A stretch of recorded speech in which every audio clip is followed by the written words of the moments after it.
तू नाम ध्यान करू नाम ध्यान कर शतवर्णिका पढ़ू तापर इष्टभूति देवु प्रार्थना करू प्रार्थना कर सारा गुरु गुरुजन को प्रणाम करू गुरु गुरुजन को प्रणाम कर सारा ठाकुरी पत्र खाइबू और सभाषण करू ठाकुर एगुड़ा तो सब ब्रह्म मुहूर्त हुए आगुड़ा तो मोर सब नष्ट होगा मोर दिन 7टा 8टा बेल उठुली एटा मोर सर्वनाश होगा पुणी ठाकुर कहते आउ तो कौन सर्वनाश है ठाकुर मुझे ट्रेन रे जाऊली ना जो मु पैसा दौ नी बिना टिकट रे ट्रेन रे जाऊली कि दिने रीति दादा कहले जे कहारी उधार रखा जाए उधार रखिले मरला बेले से हिसाब किताब दि जाए आते तू नरक को जीवु यही कथा जो कहीदे से दिन तो ठाकुर मु पैसा देकर टिकेट काटी ट्रेन रे जाऊँगी ठाकुर कहले आउ कौन सर्वनाश है पूरा ठाकुर मुना डेली मांस खाऊली किंतु जो दिन रीति दादा कहले जे प्राणी हत्या जे महापाप से प्राणी हत्या करे तू नरक को जीवु से दिन ठाकुर मु मांस खाऊ दे किंतु देखिले लोभटा टिके आसी जाए करे ठाकुर से जदि एई भलिया सर्वनाश समस्त हुए ताहले भल ठाकुर केते बड़ कथा करे जदि एई भलिया सर्वनाश जदि समस्त हुए ताहले भल हेले देखो ठाकुर दीक्षा रे हमें पाइछे कोन केते बड़ जिनिस केते बड़ बड़ ऑफिसर माने केते बड़ बड़ माने एजुकेटेड पर्सन जो जिनिसटा पाई पारती नै पाठ पढिले मध्य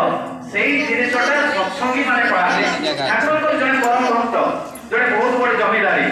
ए जो ठाकुर को दीक्षा देला हमर लाभ कोन जने जमीदार से ठाकुर को पाखु आछथि कहते मु ब्रह्मर साधना करिवि ठाकुर को कहउछथि स्वयं परम पुरुष विश्व ब्रह्मांड और मालिक को कहते ब्रह्मर साधना करिवि ठाकुर कहले ठीक अछि तू ब्रह्मर साधना कर जाबि से पावना हिमायतपुर रे ब्रह्मर साधना कले एवं साधना करी जेते बेले बहुत दिन बीती गला माने से कहते ठाकुर के गाँ रो बुली आसीबि जा गाँ रो बुली आसी जेते बेले गाँ को जाई जदी गाँ को जेते बेले जाउछथि ताकू के चिन्हि पारु नाथि ताकू के प्रणाम भी करू नाथि जमीदार घर पिला जेते बेले से गाड़ी लेके बाहरते ताको पछरे 8-10टा लोक कोठी मद मांस खाउतले लोक कोठू लूट मार करउतले एवं लोक को धमके किना पैसा इनकम करउतले किंतु जेते बेले ब्रह्मर साधना करी जेते बेले गाँ को जाउछथि सेते बेले ताको के सेल्यूट मारु नाथि कि प्रणाम करू नाथि ताको के चिन्हि पारु नाथि जेते बेले जाई परिचय दउछथि जे मु पुरा एलिकर जमीदार घरर पुओ कहले तू जमीदार घरर पुओ ए धोती पंजाबी पुरा पिंधि करी आसीछु तो गोलारे एते सुना चेन थिला तो सबु आंगुली रे सुनार मोदी थिला आज तू ए धोती पंजाबी पिंधि करी आसीछु छी छी छी तो की ए जीवन तू ब्रह्म साधना कर पाइलु कर तू तो एन्जॉय करूथुलु तू तो बहुत बड़ तू माने गाड़ी रे बुलुथुलु आज ए चाली चाली धोती पंजाबी पिंधि करी गाँ को आसीछु ए कथा को बहुत कष्ट लागला आसिकरा ठाकुर को ठाकुर मते के चिन्हि पारले ने मते छी छी कले गाँ रो लोक माने कहउतले तू गाड़ी घोड़ा रे बुलुथुलु मद मांस खाउथुलु केते आराम से रहिथुलु जे ब्रह्मर साधना करी पाइलु कोन एगुडा समस्त मते पचारिले ठाकुर पचारछथि तू कह लगी ब्रह्मर साधना करी पाइलु कोन ठाकुर मु आगु ना कोन भलो मंद विचार करि पारु नथिली लोक को मारी भी दउथिले मर्डर कर दउथिले लोक को लुटी किना खाउथिले किंतु आपनकर साधना कला परे ए भलो मंद बुझिबार शक्तिटा मो भितरे जागृत आसे ठाकुर कहले साई ए भलो मंद विचार करिबार शक्ति बड़ बड़ ऑफिसर मान तो पाखरे नाही आज देखंतु ना केते बड़ बड़ ऑफिसर माने से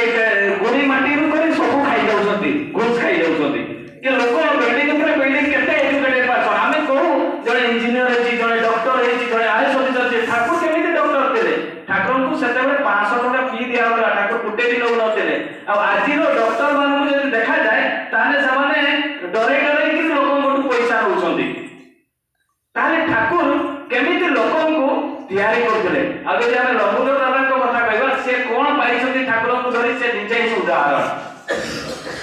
तेणु एई श्री ठाकुर अनुकूल चंद्र जो नाम दा हमको देछथि तार बहुत महत्व अछि जने जने परम भक्त श्रीपति मंडलदा एई जो आज एई पे आलोचना करबी दीक्षा नेले हमर लाभ कोन काहे कि दीक्षा नबा एईटा ही आलोचना करबे काहे कि तार दीक्षा दिवस लंबुदर दादा एई जो हमें शब्द मंत्र 4टी अक्षर राधा नाम ते पाइछे ए राधा नाम ते मूल्य कोन हमें तेलु कोन एटा जानिबा दरकार श्रीपति मंडलदा से टिप्पो वाला लोक आ से श्रीपति मंडलदा से पाठ पढ़ी नाहंती तो से कौन सी दीक्षा नै नाते श्री ठाकुर दीक्षा नै छथि एवं ताकर वंशर भाई माने से कुलगुरुंकर दीक्षा नहीं आगे कुल परंपरा था जो कुलगुरुंकर दीक्षा नि जाए तो जिते भाई मैंने कहते आम तो कुलगुरु वर्ष 3 थर 4 थर आसते आम तार पाद धोई दू पादर पानी पीऊ और चूड़ा चाउल टंका पैसा दे विदाय करू तू तो आम कुलगुरु दीक्षा नहीं तू आज आम वंशर भाई मान सहित रही पारू नहीं ते घर बाहर कर दिया श्रीपति मंडल कहते मु भाई जीवी कुआड़े बोले तू तो प्रत्येक दिन सत्संग करू प्रत्येक मास को थरे ए कोउटा गुरु को धरी जुबी से तो कोन से आइडेंटिटी नहीं तार परिचय नहीं किछि नहीं आमर जो कुल गुरु वर्षरे से पाखापुखी 3 थर 4 थर आसती कहीं तोर गुरु तो जीवन में केबे कहीं आसी नांती तू ए घर बाहर जा ताको खेदी किना गां बाहर से घर बनै किना रहिले जेते गां बाहर से घर बनै किना रहिले ताको दिने हटा दरकार हला से गां देई करी जीवा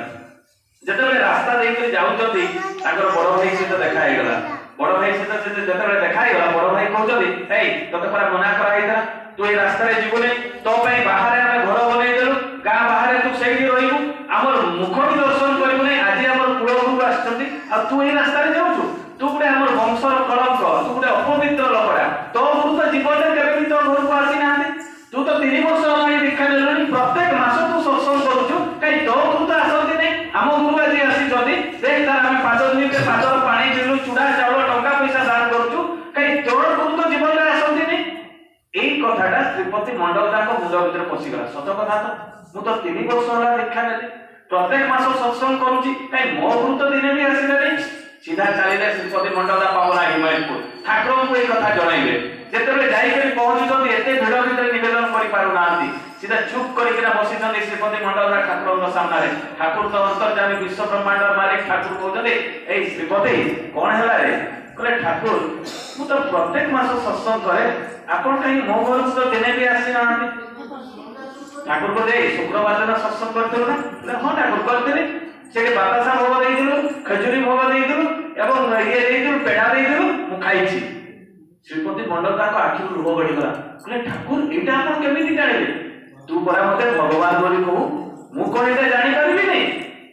पुण पयलो उते नै तू पयलो मोहटा तू काटी नथिलु तू एथरा सत्संग करे मते जेतेबेले तू पयलो निवेदन करबु ना ता मोहटा काटी देबु एवं प्लेट उते ढके देबु तू पयलो न पी करी पळी आसी श्रीपति मंडल दा भोग होई करी कांदुछंती एवं सेही समय ठाकुर कहले ताहाले तो घर को मासरे थरे जीबी ना वर्षरे थरे जीबी काई ताको भाई माने कहिसोती जे हमर कुल गुरु वर्षरे 3 4 थर आसन आ ठाकुर जे ता घर को प्रत्येक मास आसती तार सेटा बुझी पारे नै आ ठाकुर सेही दिन कहले जे वर्षरे थरे जीबी ना प्रत्येक मास तो घर को जीबी श्रीपति मंडल दा भोग होई करी कांदुछंती ठाकुर मो घर को प्रत्येक मास आसंतु पूरी ठाकुर कहले इष्टबुद्धि दउछु रे कहले ठाकुर दउछु इष्टबुद्धि केते बेले दउछु ना प्रतुषम दउछु प्रतुषम यदि तू दउछु ना तो घर को प्रत्येक दिन जाए तो हाथ मु भोग ग्रहण करे आबे इष्टबुद्धि मंत्र रो अछि ना तुमरी भोग लागि हमें बहुत लोग भाबे हमें पैसा दउछे ठाकुर को पैसा नुहे भोगर विनिमय होछि पैसा हमें सेउ फलटा मासरे थरे नै कि देवघर पहुंचै परिबा नै बा हमें कोनसी पत्र बा फुलटा मासे रखि परिबा नै कोनसी जगह पछि जीवो तेनु तार विनिमय गुटे सेउ फल जदि देबा 100 टका किलो सेउ जदि गुटे सेउ मिनिमम 100 ग्राम हबो जदि देबा तार प्रत्येक दिन 10 टका भोग हमें ठाकुर को लगाउछे एवं ताकू जदि 10 टका तार विनिमय पठेइबा तारे 300 टका हबो किंतु ठाकुर दया करी टंकाटा इष्टबुद्धि रो प्रचलन करछथि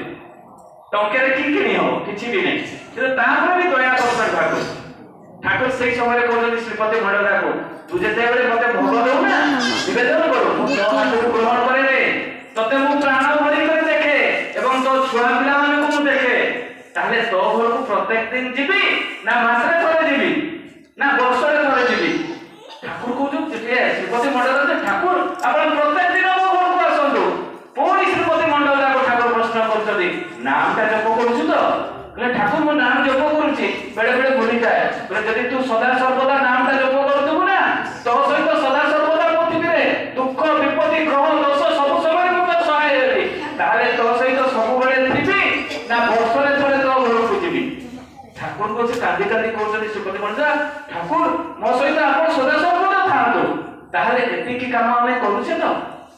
हमें नाम रो भेलु गावे बुझी पारुना आज जो हमें नाम दे सर्वती रीति कला बेले देइछथि से ठाकुर को बीज मंत्रटी সেই বীজ মন্ତ୍ର ଆମେ ଭ୍ୟାଲୁ ଜାଣିନା। ଯଦି ଆଜି ଗୋଟେ ଅସୁବିଧା ହେଇଗଲା ଦେଉଘର ପଳଉଛେ ନିବେଦନ କରୁଛେ ଆଚାର୍ଯ୍ୟଙ୍କୁ, ମୋ ପୁଅର କ୍ୟାନ୍ସର ହେଇଯାଇଛି, ମୋ ପୁଅର କିଡନୀ ଖରାପ ହେଇଯାଇଛି, ମୋ ପୁଅ ଦେହ ଅସୁସ୍ଥ ହେଇଯାଇଛି, ଆଜି ମୋ ବୃଦ୍ଧା ବାପାଟି ଆକ୍ସିଡେଣ୍ଟ ହେଇଯାଇଛି, ଆପଣ ଆଶୀର୍ବାଦ କରିଦିଅନ୍ତୁ ଆଉ ମୁଁ ଭଲ ହେଇଯିବା। ଆଚାର୍ଯ୍ୟ ଦେବ କେବେ ଆଶୀର୍ବାଦ କରନ୍ତି, ଉପାୟ ଦିଅନ୍ତି ଯେ ସେଇ ଡାକ୍ତରଙ୍କ ପାଖରେ ଯାଅ, ସେଇ ଡାକ୍ତରଙ୍କ ପାଖରେ ଯାଅ, ତାଙ୍କୁ ଦେଖାଅ, ଏଇଟା କରନ୍ତି। ଏଇ ତ ନାମର ଆମେ ଭ୍ୟାଲୁ ଜାଣୁନା, ସେଇଥିପାଇଁ ଆମ ମାଇଣ୍ଡଟା ନିବେଦନ ଆଡ଼କୁ ଯାଏ। ସତୀଶ ଚନ୍ଦ୍ର ଗୋସ୍ୱାମୀ ପୁରା ଜୀବନ୍ତ କଥା ଗୁଡାକ କହୁଛି, ଆପଣଙ୍କୁ ଯୋଉ ଯୋଉ ଉଦାହରଣ ଗୁଡାକ ଦଉଛି ପୁରା ଜୀବନ୍ତ ଉଦାହରଣ। ସତୀଶ ଚନ୍ଦ୍ର ଗୋସ୍ୱାମୀ ସେ ଜଣେ ସାଧୁ